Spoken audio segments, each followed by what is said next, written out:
I'm Julie of Julie's Rock and Roll Travel Show, and today I'm in Abbott, Texas. This little speck on a map was the childhood home of the amazing Willie Nelson. Now, I could have done a Willie Nelson story pretty much anywhere in Texas. That man has been all over the state. He's arguably the most famous Texan, at least one of the top. Well, Abbott is a quiet little town. I'll show you more around, but right now I am on Willie Nelson Road. Needs a little grading, I gotta tell you, Willie. If I had my tractor, I'd be doing it for you, but needs a little grading and there are no signs that I can find. But I thought I'd find a quiet place to tell you the story of Willie Nelson. If you blink while driving up Interstate 35 on the east side of Texas Hill Country, you just might miss this town. But just north of Waco on a quiet prairie sits a little town with a story far bigger than its 0.59 square miles. This is Abbott, Texas. Population 352. It's a place where the horizon's wide, the history is deep, and the roots run straight back to the rails that built the American West. Founded in 1881 as a stop on the Missouri-Kansas-Texas Railroad, Abbott was named for Joseph Joe Abbott, a teacher, a judge, and a U.S. congressman who believed in the promise of small towns. And Abbott delivered. By the 1890s, cotton was king here. 2 cotton gins hummed through the summer, a grist mill fed the community, and more than 15 businesses lined these dusty streets. The town survived fires in 1897, 1903, and 1904. And each time they rebuilt, each time they chose to stay. That's Abbott's heartbeat, its quiet resilience, stitched into every acre. And from this tiny Texas outpost came one of the biggest musical spirits the world has ever known. Willie Hugh Nelson was born here on April 29th, 1933. His childhood began with heartbreak. His mother left when he was a baby, and his father, a musician, remarried and moved away soon after. But Willie and his older sister, Bobby, were taken in by their grandparents, Alfred and Nancy Nelson.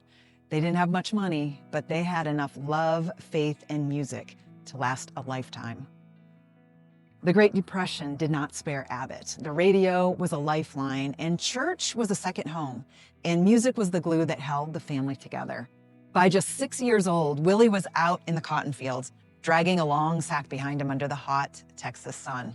He hated the work, the heat, the dirt, the endless rows, and later he said it was so brutal he just started writing poems and melodies in his head just to escape it all. That's where the songwriter was born. In the dirt, in the heat, in the quiet places where a child learns to dream.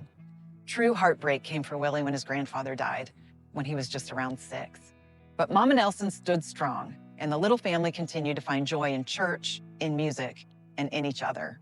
Those early years here in Abbott shaped Willie. The poverty, the church music, the fields, the wide open sky. He'd visit the nearby Czech communities and listen to their polka music, watch them dance, soak it all in.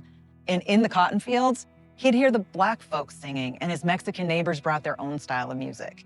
They were all working side by side under the same Texas sky, and Willie took in every sound, every rhythm, and every feeling. Abbott didn't just give Willie Nelson a birthplace, it gave him a voice, and his grandmother encouraged it. Just east of the interstate, the United Methodist Church where the Nelson family attended still stands. Organized in 1883, its sanctuary was built the following year. Generations have passed through those doors, including the young boy who would one day become a country music legend. Today, Abbott remains peaceful, steady, and proud. Yeah, it's just a little dot on the map, but it's a dot with a heartbeat. It's a reminder that Texas isn't just made of cities and skylines. It's made of places like this where history whispers. Cotton once ruled, and a little boy with a big imagination learned to dream his way into the world. And to me, it's just a little piece of America.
By 10, Willie was playing paid gigs at local dances and earning more in one night with his little guitar than he could make in a week picking cotton. His grandmother wasn't thrilled that Willie was out at night playing gigs, of course, but the money was needed, so she gave her blessing. That contrast shaped everything. It seems to me Willie Nelson was born to make music. He played wherever and whenever he could. His sister, he described as a child prodigy on the piano, and he soaked up whatever he could from her as well. His sister Bobby married young to a man who created a band, and Willie was thrilled to be part of that. By 14, girls in his high school had started a fan club just for him. He even was a promoter for a show for Bob Wills. At 14, Bob Wills charged him $1,000. He didn't make a quarter, but he got to meet his idol, and he had a good time, and presumably he learned a lot. By the 1950s, Willie was married, and he hustled his way through Texas and the Pacific Northwest. He was a radio DJ by day, a honky-tonk musician at night, and a songwriter whenever he could find a quiet moment. Money was so tight, and he tried his hand at all kinds of jobs. He tried tree trimming, saddle sewing. He sold encyclopedias, was a plumber assistant for a minute. He sold Kirby vacuum cleaners, something he did pretty well, but his heart just wasn't in it. He even used his GI Bill to attend university for a short time. The only time he was happy in a job was when he was DJing on the radio, because there he was close to the music. He loved the business of radio, but his heart still longed to be a singer-songwriter. He and his wife drifted around Texas, then they tried California, but nothing came to fruition. Then, in desperation, they went to Portland, Oregon, and stayed with Willie's birth mom. And there he finally got a decent break. He became a very popular DJ on the radio. And then one day, Mae Axton, who co-wrote Heartbreak Hotel for Elvis, was at the station promoting something, and Willie persuaded her to just take a minute and listen to one of his songs. That song was Family Bible. She was really impressed, although in a hurry, and she told him he should go back to Texas and then try Nashville, get into bigger markets. So he eventually moved his family to Houston. And in 1957, he just bottomed out. He could not find work, he couldn't get good gigs, and he experienced what he called his dark night of the soul. During the slow time in Houston, Willie wrote songs while commuting from his apartment in Pasadena, Texas, to work in the city. And then they just came. He didn't know where they came from, but these songs just downloaded, fully formed into his psyche. I just love this part of his story. Crazy, nightlife, a man with the blues, funny how time slips away. He had to sell those early songs for almost nothing, including Family Bible, which became a #7 country hit for Claude Gray. Willie didn't get credit on that track, but he just needed the cash, so he took it. And he figured he'd have time to write more songs. Feeling confident after Family Bible became a hit, Willie moved his family to Nashville. It was 1960, and the city just didn't know what to do with him. His phrasing was too jazzy, a little behind the beat, a little too Willie. But the songs, well, they were undeniable. Crazy made its way to Patsy Cline, and do you know it is the most played jukebox song in American history? Crazy. Oh no, it's starting to rain and I'm just in the middle of my spiel about Willie. Let's just try it. Anyway, where were we? We were at Hello Walls, a song he wrote for Fair and Young, a country #1, and that crossed over to the pop charts. And then came Pretty Paper. It was inspired by a disabled street vendor he saw outside a department store in Fort Worth, and Willie wrote a Christmas song full of heartbreak and humanity. He pitched it to fellow Texan Roy Orbison, and Orbison turned it into a Billboard Hot 100 hit, one of Willie's first brushes with mainstream pop success. Willie himself slipped into the Hot 100 a few times in those early years. Willingly, Touch Me, Bring Me Sunshine. But Nashville just didn't hear a star. And they buried him under strings and choirs, tried to clean him up and make him sound like everyone else, and he did not dig that. Willie was broke, he was burned out, and he was just ready to quit. And then his house burned down. It did. Willie later said that it was the best thing that ever happened to him. And in 1972, right after that, he left Nashville behind and he headed home to Texas, specifically Austin, where hippies, rednecks, and rockers were sharing bar stools and rewriting American music. At the Armadillo World Headquarters, Willie found an audience that didn't care about genre. They cared about truth, authenticity. Austin didn't just welcome Willie, it set him free. And that freedom brought albums that changed everything for him. Shotgun Willie, Phases and Stages, and then there was Red-Headed Stranger. Recorded in Garland, Texas in 1975, this concept album changed everything for him. Willie's new label, Columbia, thought Red-Headed Stranger sounded like demos by the time he got done with it. They pushed him to beef it up, make it better, but his contract gave him full creative control, and he didn't budge. The album was released as it was, and it became a smash. And suddenly, Willie Nelson wasn't just a country singer. He was a pop-charting, genre-bending American icon. He hit the Hot 100 with Blue Eyes Crying in the Rain, On the Road Again, Always on My Mind, and To All the Girls I've Loved Before. These weren't just country hits, they were mainstream American pop hits, vintage pop, if you will. They were played on rock and pop stations across the country. It's raining, all the joys of doing a travel show. Okay. I'm just gonna continue because that's what I do. Anyway, where were we? Oh. In the 80s, Willie joined the Highwaymen, Johnny Cash, Waylon Jennings, and Chris Christopherson, 4 rebels with Texas roots who refused to fit the Nashville mold. But the road wasn't always smooth. In 1990, the IRS claimed Willie owed $32 million in back taxes.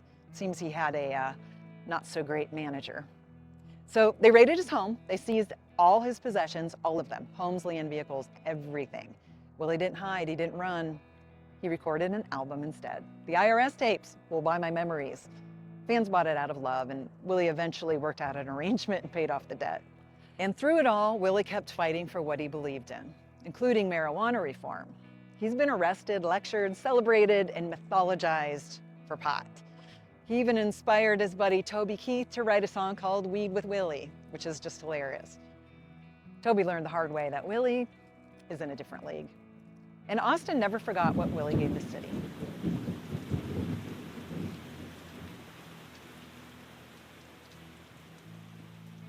All right, I sought shelter from the storm that drove me out of Abbott, Texas, and it's all right because my next stop, Austin, and that's where I was going next with Willie's story. It was on April 20th, 4/20/2012, when the city of Austin unveiled a larger-than-life bronze statue of Willie right downtown, and that ceremony, of course, started at 4:20 p.m.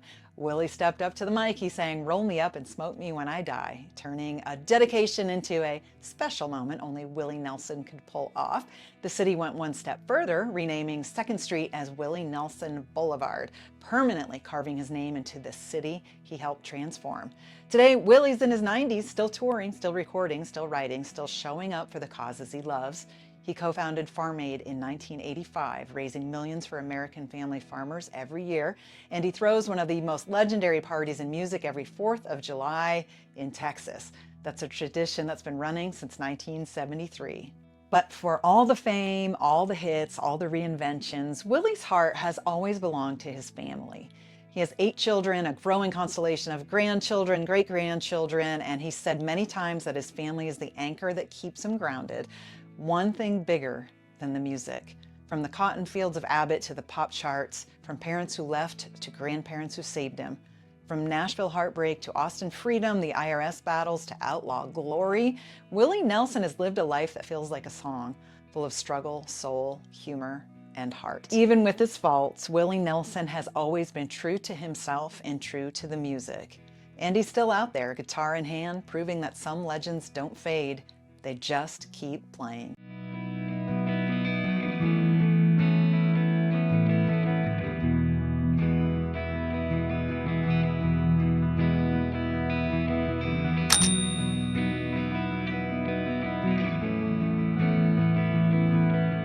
Thanks so much for watching, and please take a second to like and subscribe.